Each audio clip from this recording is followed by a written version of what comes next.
Big shout out to Khaligraph Jones, the best rap in Africa. So manze, Khaligraph Jones ameweza kupost,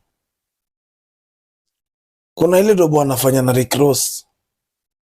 Unajua kama kuna msanii mimi usema wanajituma hii Kenya hii ni huyu Khaligraph Jones. Kwanza mkikumbuka ile dobo alipiga na Dax, huyu msanii wa Nigeria,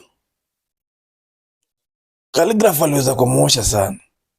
Khaligraph ikifikanga kwa mambo na international hujituma.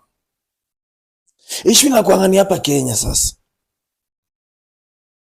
Hapa Kenya Khaligraph hapati ile support inahitajika. For example, unapata mtu kama Diamond akiwa kwao anapewa support kidogo lakini yenye nguvu. Ndio kwa sababu unapata ana trend daily. Na hapa Kenya tukiangalia ngoma za TZ, hizo kina Diamond ndio zina hit kushinda za Khaligraph. Na Wakenya watakangi kujua ama watakangi kusupport mtu wao, watakangi kusupport msanii wao. Wewe angalia juzi Isho Speed amekuwa hapa Kenya. Kwa siku moja aliweza kupata over 350,000 subscribers. Ojina ipale ameka 900 subscribers. Saizi jini mwaka wa pili. Hadi akaamua ingie kwa mtandao ambie, ayo wa Kenya jameni, kama mnaweza fanya hivi Isho Speed, mbona msinifanyie? But hiyo sio story. So story ni Khaligraph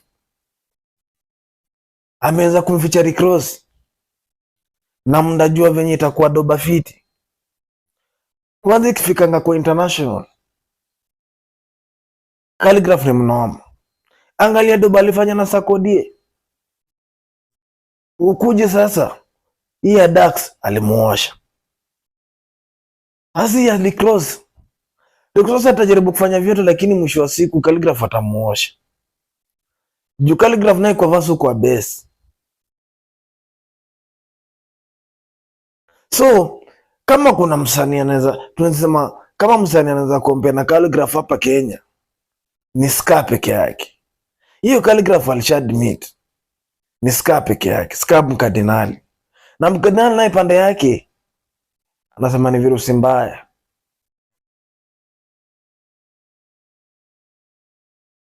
So manze, kwanza wa Kenya tusimwangushe Khaligraph. This is the right time to support msanii wetu. Lakini Khaligraph pia anafaa jue kitu moja. Hii game yetu ya muziki, hii music industry yetu ya Kenya inataka consistency. Bila consistency hakuna pale unaenda. Unapata mtu anataka kutoa ngoma kwa mwaka, anataka kutoa ngoma 2.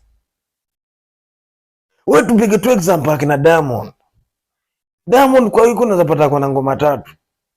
Nani atakataa kusikiza ngoma zake? Kwa sababu ashatoa ya kwanza. Tena uko na bidii ya kuangalia usikia pili. Tena uko na bidii udownload nyingine tena usikia 3. Lakini umetoa doba moja mwaka mzima. Utagain popularity aje? This wish inatokea wapi? Pia ngoma za Kenya kujimarket ni ngori.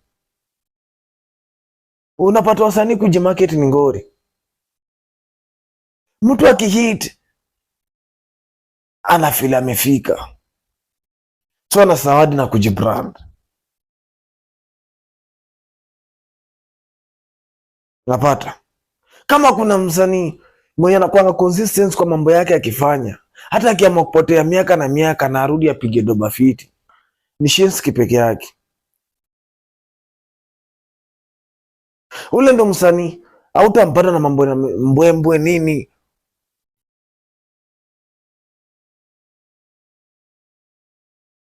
Shinski. So mimi kitu ningeomba Khaligraph ni moja. Hata kama anaomba subscribers, like consistency. Hii game pia nataka challenge. Sawa. Unapata doba yako leo umeshutia Kayole, kesho Madhari, kesho kuto Huruma. Change location bana. Amu hata kama ni utoke tu Kenya, tujidanganye ufike Burundi. Amu ingie Rwanda.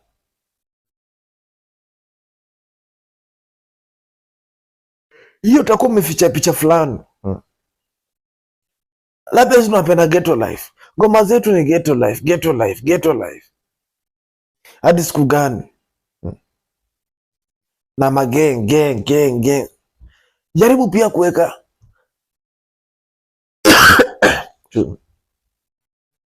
jaribu kuweka mambo ikwe nyororo. Si kila siku unaimba ghetto life. Si kila mtu anapenda ghetto life. Unajaribu consistency. Baida Khaligraph ni msanii mzuri. Khaligraph ni msanii best. Anajituma proper kila siku. But hata kwa kujituma kwake, amwe tu siku moja wapige doba na wahanga. Waamue tu na yeye Noctopizo, wamalize mambo ya beef na warudi game. Hii Kenya kama kuna msanii alikuwa anapeleka ngoma za Kenya mbali, alikuwa Akodhe peke yake. Kwa sababu yeye ni brand kivyake. Kwa sababu huwa anaheshimika.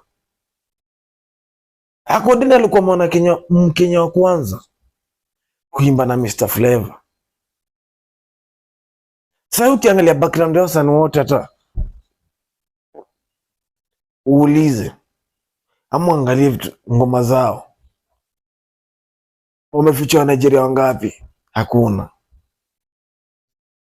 Akodhe alikuwa Mkenya wa kwanza kuimba na Diamond. Na bado ukienda kwa channel yake, hizo doba alitoa miaka 10 mapema. Bado ni mahit song. Kwa sababu gani zilikuwa mahit song?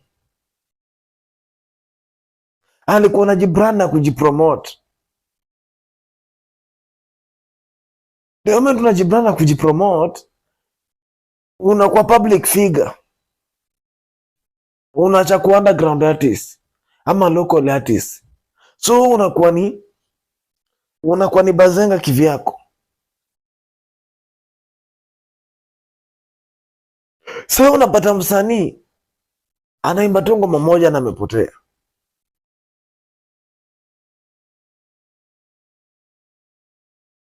Unapata msanii kama Steve Simple Boy alianza fiti, Wakenya wakamsupport. Sasa mapenzi yamemteka, hata hajielewi. Madini Classic ni kama kwa nataka kuwa msanii. Yeye hata channel yake ndio ile pia sana anafanya blogi kwa channel yake ya ngoma.